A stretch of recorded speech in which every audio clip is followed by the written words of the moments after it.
Assalamualaikum warahmatullahi wabarakatuh. A'udzu billahi minasyaitonir rajim. Bismillahirrahmanirrahim. Subhanallah walhamdulillah wala ilaha illallah wallahu akbar. La haula wala quwwata illa billahil aliyyil azim. Allahumma sholli wa sallim ala sayyidina Muhammad wa ala alihi wa sahbihi ajma'in. Amma ba'd. Sahabat dimanapun berada, bagaimana kabarnya? Semoga senantiasa sehat bersama keluarga, bahagia fitini wa dunya wal akhirah. Allahumma amin. Allah Subhanahu wa taala dawuh, A'udzu billahi minasyaitonir rajim. Bismillahirrahmanirrahim. Wa tubu ilallahi jami'an ayyuhal mu'minun la'allakum tuflihun. Dan bertaubatlah kalian semuanya kepada Allah Subhanahu wa taala. Ayyuhal mu'minun, wahai orang-orang yang beriman, la'allakum tuflihun, agar kalian semua beruntung. Ayat ini menegaskan kepada kita semuanya agar senantiasa menempuh jalan taubat kepada Allah Subhanahu wa taala. Ayat ini ditujukan kepada ayyuhal mu'minun, kepada orang-orang yang beriman. Jadi siapapun yang beriman kepada Allah Subhanahu wa taala terus menerus mempunyai kewajiban agar selalu bertaubat kepada Allah Subhanahu wa taala. Dan ini implikasinya, akibat baiknya adalah senantiasa diberi keberuntungan oleh Allah Subhanahu wa taala. Hidupnya senantiasa beruntung. Oleh karena itu, mari kita senantiasa menjadi hamba-hamba Allah Subhanahu wa taala yang beriman, yang selalu menempuh jalan taubat.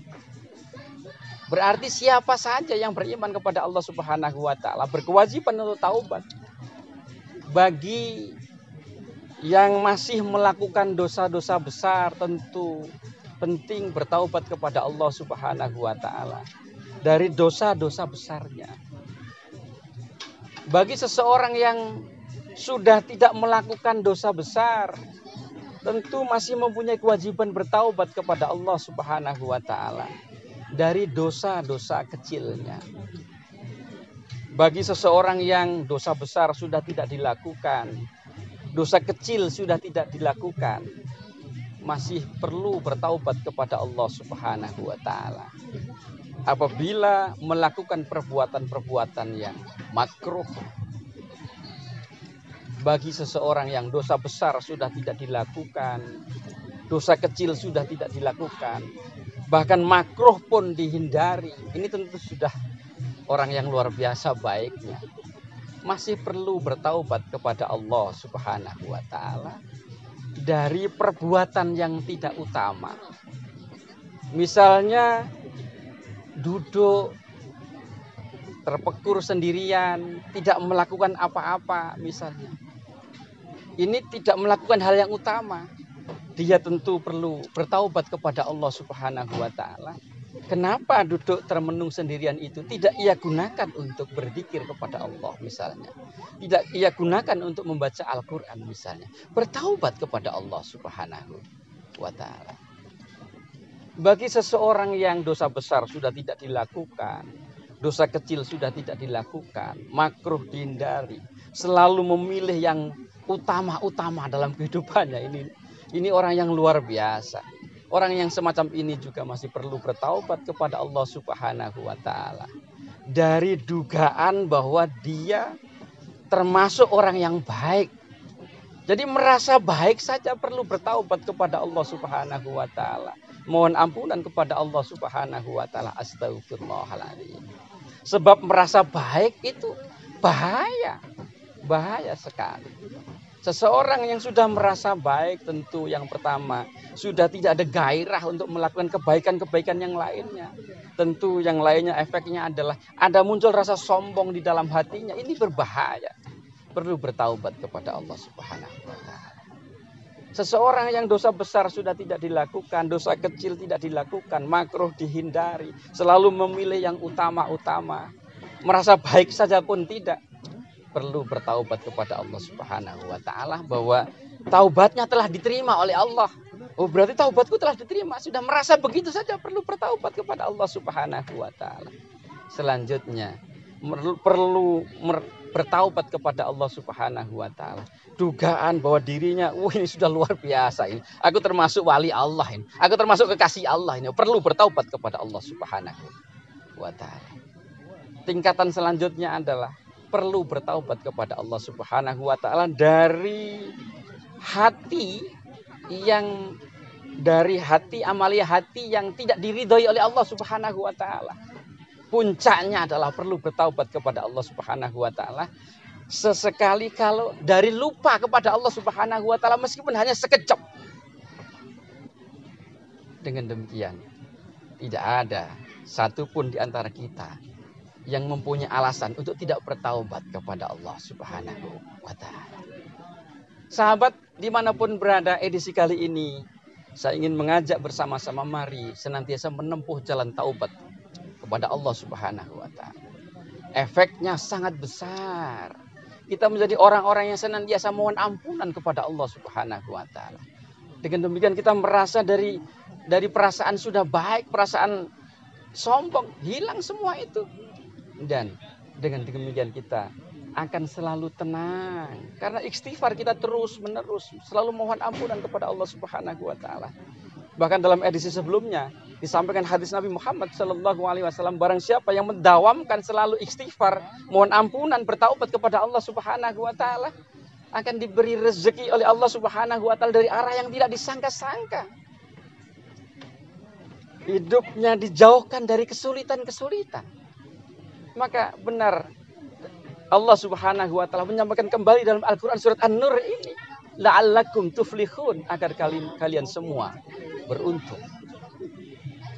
Sahabat dimanapun berada, betapa Allah Subhanahu wa ta'ala maha menerima taubat. Bahkan sebesar apapun dosa kita, jangan pernah merasa tidak ada harapan untuk kembali kepada Allah Subhanahu wa ta'ala. Seberapa kelam masa lalu kita. Abu Sa'id Al-Khudri radhiyallahu anhu menyampaikan bahwa Nabi Muhammad SAW pernah menyampaikan sebuah kisah bahwa dahulu kala ada seseorang yang dosanya itu banyak sekali. Bahkan sudah membunuh orang lain sebanyak 99 orang. Ini tentu dosanya luar biasa. Sudah membunuh 99 orang. Lalu ia ingin bertaubat. Mencari orang alim. Di mana tunjukkan kepadaku di mana orang alim. Aku akan bertanya kepadanya. Lalu ditunjukilah ia kepada seseorang yang alim. Seorang rahib. Gitu. Lalu ia bertanya kepada rahib itu. Wahai Bapak, saya sudah melakukan banyak dosa. Di antaranya sudah membunuh 99 orang. Kalau saya bertaubat kepada Allah, apakah taubat saya diterima? Maka rahib ini menjawab, dosamu sudah terlalu banyak. Dosamu sudah terlalu besar. Maka sulit untukmu bertaubat. Pintu taubat tertutup. Dosamu terlalu besar. Maka si rahib ini langsung dibunuh oleh lelaki itu. Jadi dosanya tambah lagi membunuh 100 orang. Lalu ia terus berjalan menjadi seorang di mana ingin ditunjukkan seseorang yang alim. Di mana ia ingin bertanya apakah taubatnya nanti bisa diterima oleh Allah Subhanahu wa ta'ala atau tidak. Maka ditunjukilah ia seorang yang alim. Ia menceritakan bahwa telah membunuh 100 orang.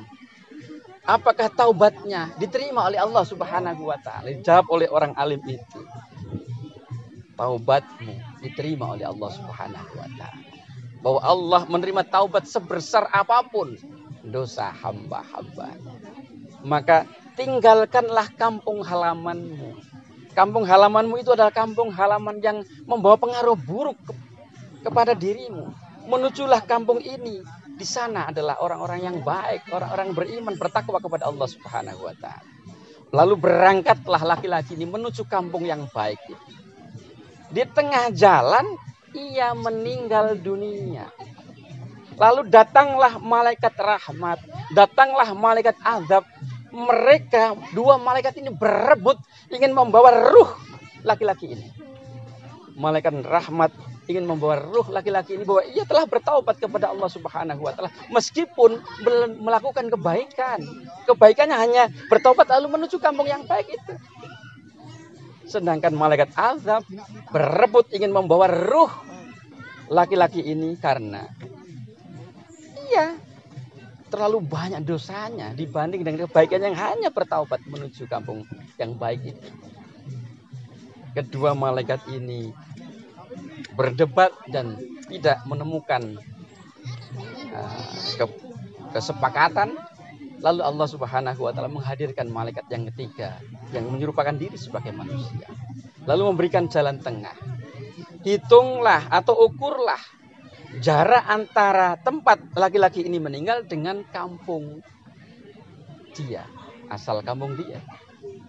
Lebih dekat mana? Kalau lebih dekat kepada kampung dia, berarti dia dibawa oleh malaikat azab. Kalau lebih dekat kepada kampung menuju kebaikan, maka dia dibawa oleh malaikat rahmat. Maka dihitunglah. Dan ternyata ia lebih dekat kepada kampung yang penuh kebaikan ini. Maka ia akhirnya dibawa oleh malaikat rahmat. Sahabat dimanapun berada, kisah ini menegaskan kepada kita bahwa tidak ada alasan bagi kita untuk menempuh jalan taubat kepada Allah Subhanahu wa taala, bahkan seberapa kelam masa lalu kita. Selama nafas belum ditenggorokan, artinya mendekati ajal, pintu taubat terbuka luas. Seseorang yang paginya melakukan dosa besar, malamnya bertaubat, pintu taubat dibuka oleh Allah Subhanahu wa taala. Seseorang yang melakukan dosa di malam hari, paginya bertaubat, pintu taubat dibuka oleh Allah Subhanahu wa taala. Oleh karena itu, agar kehidupan kita senantiasa tenang, sakinah, ayem, tenteram, damai, mari kita menempuh jalan taubat. Setiap hari suka senantiasa mohon ampunan kepada Allah Subhanahu wa taala, bertaubat kepada Allah Subhanahu wa taala, memperbanyak membaca istighfar, astagfirullahaladzim, astagfirullahaladzim, astagfirullahaladzim, sambil terus-menerus melakukan perbaikan diri, meninggalkan perbuatan-perbuatan buruk kita di masa lalu, berjanji tidak akan mengulanginya lagi. Sehingga dengan demikian semoga kita termasuk orang-orang yang taubatnya diterima oleh Allah Subhanahu wa taala, permohonan ampunannya diampuni oleh Allah Subhanahu wa taala, dan semoga dengan demikian kehidupan kita senantiasa dirahmati oleh Allah Subhanahu wa taala, diberi kebahagiaan oleh Allah Subhanahu wa taala, baik di dunia maupun di akhirat kelak. Allahumma amin. Wallahul muwaffiq ila aqwamit thoriq. Wassalamualaikum warahmatullahi wabarakatuh.